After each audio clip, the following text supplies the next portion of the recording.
Bem-vindo ao podcast Estrangeiros e Peregrinos. A mensagem de hoje será apresentada por Dennis Allen. Bem-vindo ao nosso passeio pelos livros da Bíblia. Hoje estamos no livro de Miqueias e no final da mensagem eu darei a resposta à pergunta 688 e mais uma pergunta para desafiar e testar seu conhecimento das Escrituras. Mas vamos primeiro refletir sobre o livro de Miqueias. Se você tiver sua Bíblia para observar algumas coisas, acompanhar os comentários, seria ótimo. Miqueias, o nome dele provavelmente vem de uma palavra que significa quem é semelhante a Jeová. É muito parecido com o nome Miguel. Miguel significa quem é semelhante a Deus. Este profeta era natural de Moresete Gati, conforme diz capítulo 1, um povoado uns 40 quilômetros a sudoeste de Jerusalém. Ele profetizou durante os reinados de Jotão, Acaz e Ezequias, reis de Judá. Significa entre mais ou menos 740 a 690 anos antes de Cristo. Miqueias começou seu trabalho alguns anos antes da queda de Samaria, que aconteceu em 721 antes de Cristo. A falta de menção dos últimos reis de Israel sugere que a mensagem de Miqueias fosse dirigida principalmente ao reino do sul, Judá, e não ao reino do norte, conhecido naquela época como Israel. Os três reis de Judá citados em Miqueias eram bem diferentes um do outro.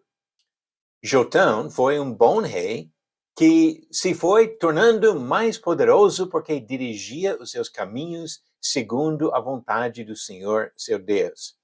Diz 2 Crônicas 27, versículo 6. Mas seu filho, Acaz, foi um dos piores reis na história de Judá.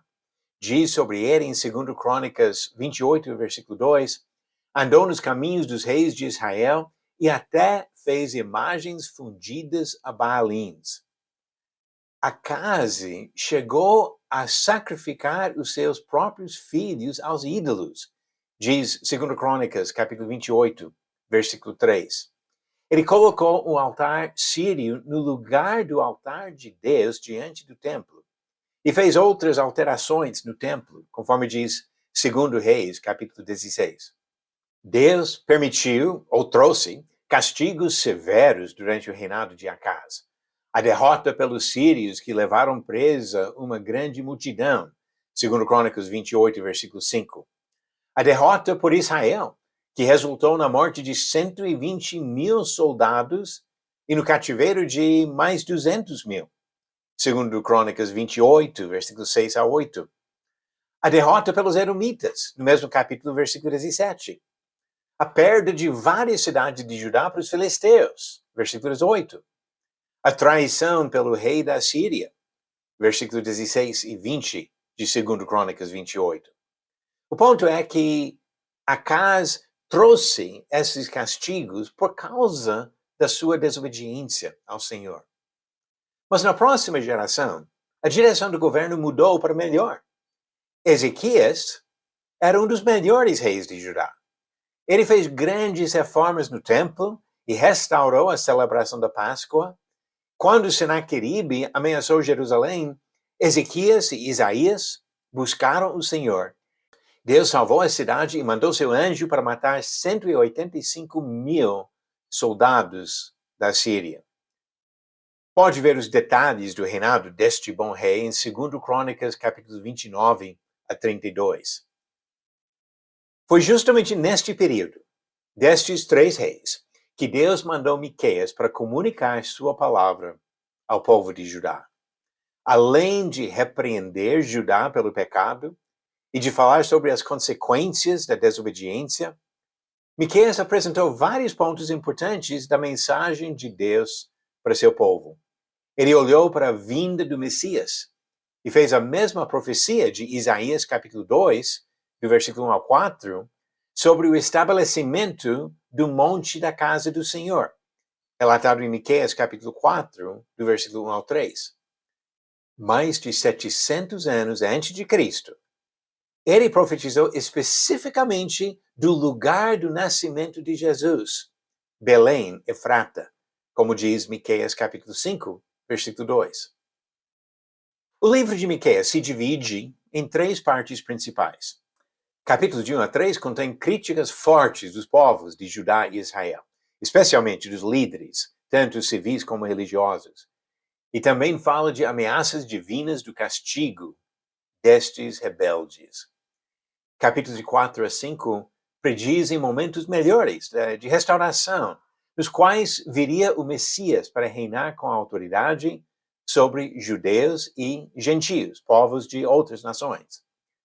Capítulos 6 e 7 voltam a falar dos pecados dos israelitas e a depravação geral. Diz Miqueias 7, versículo 2, por exemplo, pereceu da terra o piedoso, e não há entre os homens um que seja reto.